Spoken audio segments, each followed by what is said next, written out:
Hello friends, आज हम करेंगे अपनी कक्षा 10वीं की कार्यपत्रक 8 जिसकी तिथि है 23/7/2021। आज का हमारा टॉपिक है समांतर एवं लंबवत रेखाओं की रचना। तो चलिए स्टार्ट करते हैं। सबसे पहले जो हमारे को बनाने को कहा गया है, तो पहला है समांतर रेखाएं। ठीक है, समांतर रेखाएं हमारे को बनानी है। तो इसका पहला चरण क्या है रचना का?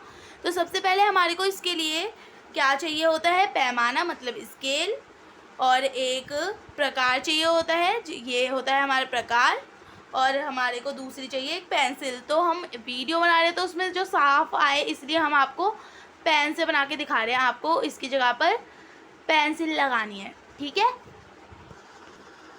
तो हमारा पहला चरण है, एक रेखा L खींचिए एवं बाहरी भाग में एक बिंदु P लीजिए। तो चलिए एक रेखा L खींचते हैं। आपको ये पेंसिल की सहायता से बनाना है, पर आपको जो साफ साफ दिखाई दे इसलिए हम आपको पेन से बना के दिखा रहे हैं। तो सबसे पहले हमने एक रेखा ले ली है L। ठीक है, एक रेखा L ले लिया। अब हमारे को एक बिंदु P लेना है। ठीक है, जो कि रेखा के ऊपर होगा। तो हमने मान लिया यहाँ पर बिंदु P है। ठीक है, अब हमारा अगला चरण है, रेखा L पर कोई बिंदु X लीजिए जो P से मिलाइए।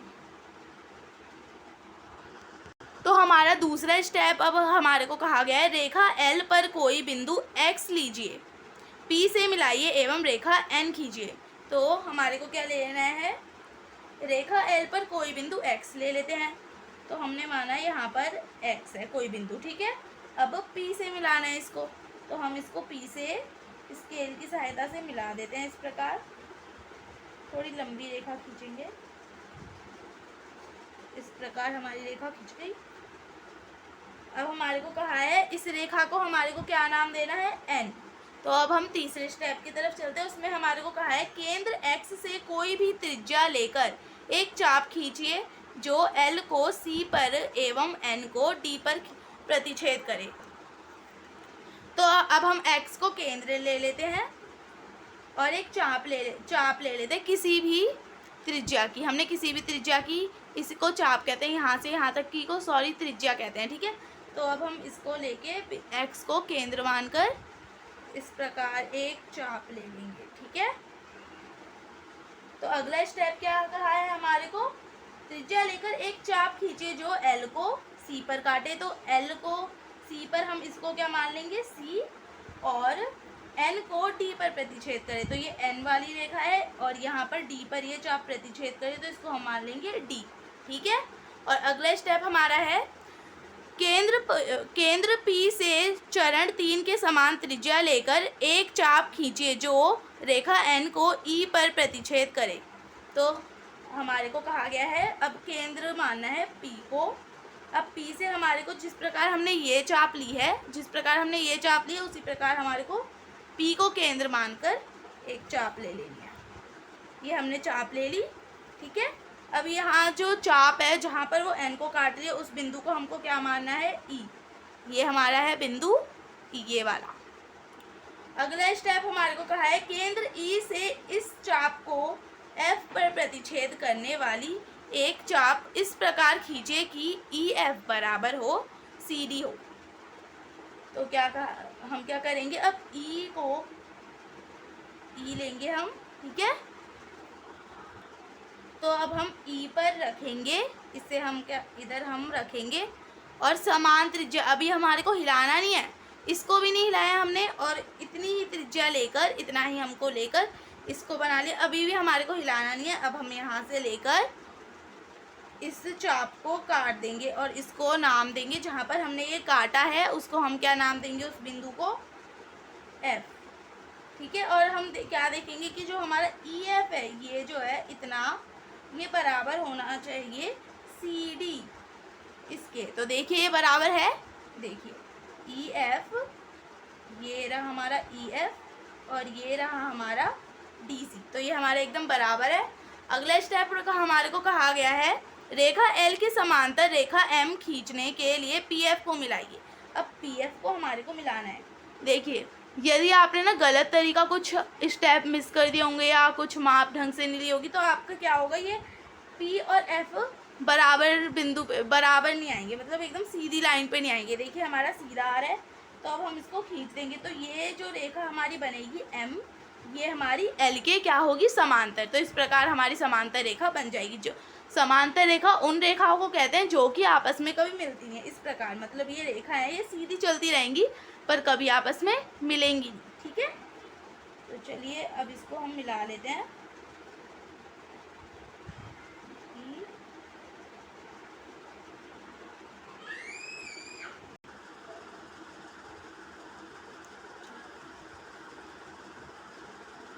तो देखिए हमने ये लाइन खींच ली और ये लाइन जो है इसको हम नाम देंगे एम, और जो कि एकदम समांतर है हमारी रेखा एल के। तो ये वाला हमारा कंप्लीट होता है, समांतर रेखा इस प्रकार हमारी बन चुकी है। तो चलिए अब हम अगला देखते हैं, अगला क्या है। अगली हमारे को बनानी है लंबवत रेखाएं। तो लंबवत रेखाएं क्या होती है, जो कि 90 डिग्री, मतलब एक हम सीधी रेखा खींचते हैं 180 डिग्री की, उसके दोनों साइड, इस साइड और इस साइड क्या होता है 90 डिग्री का कोण बनता है। तो चलिए उसे बना लेते हैं। तो हम देखिए, तो हमारे को पहला चरण कहा गया है, दी गई रेखा एल के बाहरी भाग में एक बिंदु पी लीजिए। तो हमारे को एक रेखा ले लेनी है एल, किसी भी माप की। ठीक है, हमने ये रेखा ले ली, इसको हम क्या नाम देंगे, एल। अब इसके ऊपर, जो कि इसके ऊपर स्थित ना हो, हम यहाँ पे एक मान लेंगे बिंदु पी, क्योंकि क्या कहते हैं, ये थोड़ा नीचे की तरफ बड़ी होती है, इसलिए हमने ना इसे उल्टा कर लिया है। आप क्या करना है, यहाँ पे रेखा एल इस तरफ से लेना और ऊपर की साइड हमारे को कम छोड़ना है और नीचे की साइड ज़्यादा छोड़ना है। ठीक है, तो ये हमने एक रेखा ली एल। ठीक है, अब इस साइड नहीं, इस साइड हमारे को क्या लेनी है, एक बिंदु पी लेनी है। ठीक है, मैंने इसको पी मान लिया। अब दूसरा स्टेप है हमारा, पी को केंद्र मानकर कोई भी त्रिज्या लेकर एक बड़ी चाप इस प्रकार खींचिए जो कि दो बिंदुओं ए और बी पर प्रतिच्छेद करे। तो हमारे को क्या मानना है, पी को केंद्र मानना है। ठीक है, ये हमने पी को केंद्र मान लिया और इस प्रकार हमारे को एक चाप लगानी है। हमने ये हम इतना मतलब केंद्र मान लिया और इस प्रकार हमारे को चाप लगानी है कि जो ये एल रेखा है इस पर दो बिंदु आ जाएं, ए और बी। तो हम चाप लगा लेते हैं, ये हमने चाप लगा ली। इसको हम क्या नाम देंगे, ए, और इसको हम नाम देंगे बी। ठीक है, अब अगला स्टेप हमारा क्या है, समान त्रिज्या लेकर एक चाप बिंदु ए से एवं दूसरी चाप बिंदु बी से खींचे जो परस्पर क्यू पर प्रतिच्छेद करें। तो हमारे को ये मतलब जितनी हमने त्रिज्या ली है यहाँ से यहाँ तक, उसे हिलाना नहीं है। ठीक है, और फिर हमारे को ए बिंदु पर रखनी है, बिंदु ए पर रखना है अपना जो कंपास है। अब हम यहाँ से चाप लेंगे एक इस प्रकार। ठीक है, अब बी बिंदु पर रखेंगे इसी प्रकार और हिलाना नहीं है हमारे को गोला प्रकार को, और इधर से चाप ले लेंगे। ठीक है, इधर से मैंने रखा बराबर, जहाँ जितना ये है उतना ही इधर से लेकर मैंने एक चाप मारी और फिर इधर बी बिंदु से लेकर एक चाप मारी। ठीक है, अब आप देख, इसको जहाँ ये प्रतिच्छेद करिए उसको हम नाम देंगे क्यू, और आप देखेंगे कि ये पी जो है, पी और क्यू एकदम सीधा आ रहा होगा। तो हम क्या करेंगे, इन दोनों को मिला देंगे।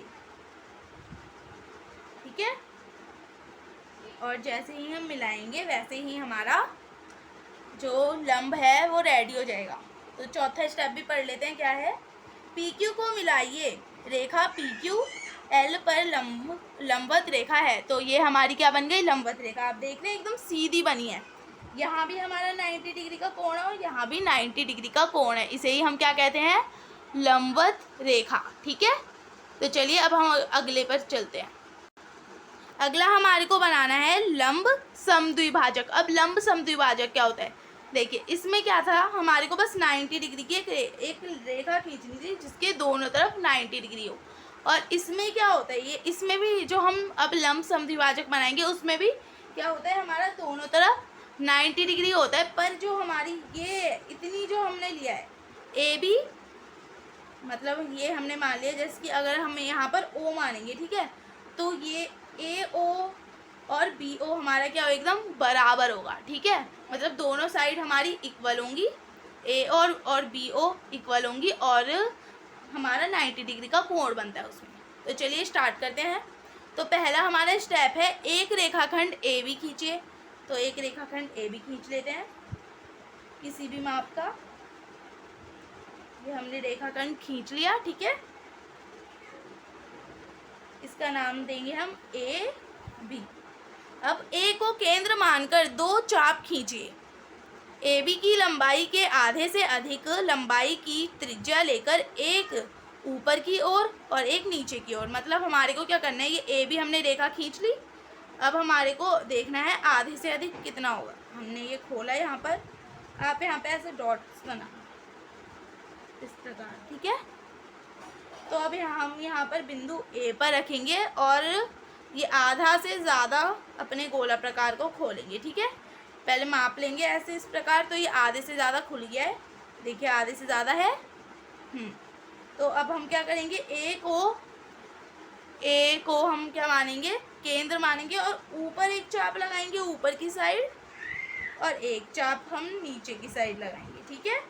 अब इसी प्रकार बिंदु बी को मानेंगे, और हमारे को ये हिलाना नहीं है, ठीक है, जितना है हमारा कंपास का माप उतना ही रखना है। थोड़ा और इसको बढ़ा देंगे, थोड़ी आप लंबी लेना, थोड़ा सा और इसको लंबा कर देंगे चापों को।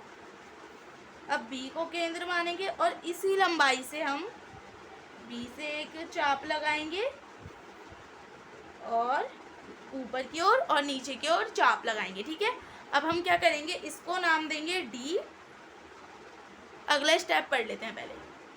बी को केंद्र मानकर चरण 2 के अनुसार दो चाप खींचिए जो पहले खींची गई चापों को सी एवं डी पर प्रतिच्छेद करें, जो कि हमने कर लिया। तो हम इसको क्या मान लेंगे, यहाँ ए से प्रतिच्छेद, ए पर हमने केंद्र मानकर दो चाप ली और बी पर केंद्र मानकर दो चाप ली, तो यहाँ पे ये प्रतिच्छेद करें, इसको नाम देंगे हम डी और इसको नाम देंगे हम सी, ठीक है।